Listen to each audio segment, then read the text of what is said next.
সৌমিত্রিষা কুণ্ডু বাংলার অন্যতম জনপ্রিয় একজন অভিনেত্রী, যাকে সর্বপ্রথম এ আমার গুরুদক্ষিণা ধারাবাহিকে দেখা গিয়েছিল। এ আমার গুরুদক্ষিণা শেষ হওয়ার পর তাকে স্টার জলসার, গোপাল ভাঁড় এবং জয়কালী কলকাতাওয়ালি ধারাবাহিকে দেখা গিয়েছিল। এরপর প্রথমবারের মতো সান বাংলার কনে বউ ধারাবাহিকে প্রধান নায়িকার ভূমিকায় অভিনয় করেন তিনি।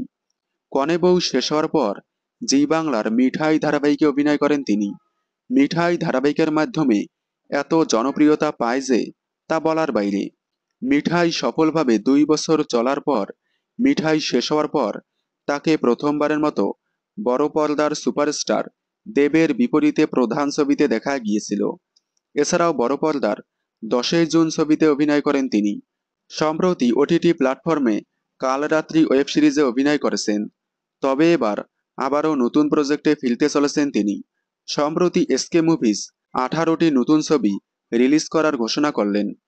এই ঐতিহাসিক মুহূর্তে সাক্ষী ছিলেন টলিউড থেকে ঢলিউডের অভিনেতা অভিনেত্রী। এখানেই দেখা গেল বাংলার সুপারস্টার শাকিব খানের সাথে অভিনেত্রী সৌমিত্রিষা কুণ্ডুকে। এটা দেখেই সৌমিত্রিষা ফ্যানেরা মনে করছে হয়তো শাকিব খানের আপকামিং নতুন ছবিতে দেখা যেতে পারে সৌমিত্রিষা কুণ্ডুকে। তবে সৌমিত্রিষাকে এই বিষয়ে জিজ্ঞেস করা হলে তিনি নতুন কাজ নিয়ে কিছুই জানাননি। আপনারা কি সৌমিত্রিষা কুণ্ডুকে শাকিব খানের বিপরীতে নতুন ছবিতে দেখতে চান? কমেন্টে জানাবেন। বাংলা বিনোদনের এই ধরনের সকল আপডেট সবার আগে পেতে চ্যানেলটি সাবস্ক্রাইব করে পাশে থাকা বেল আইকনটি বাজিয়ে দিন। ধন্যবাদ।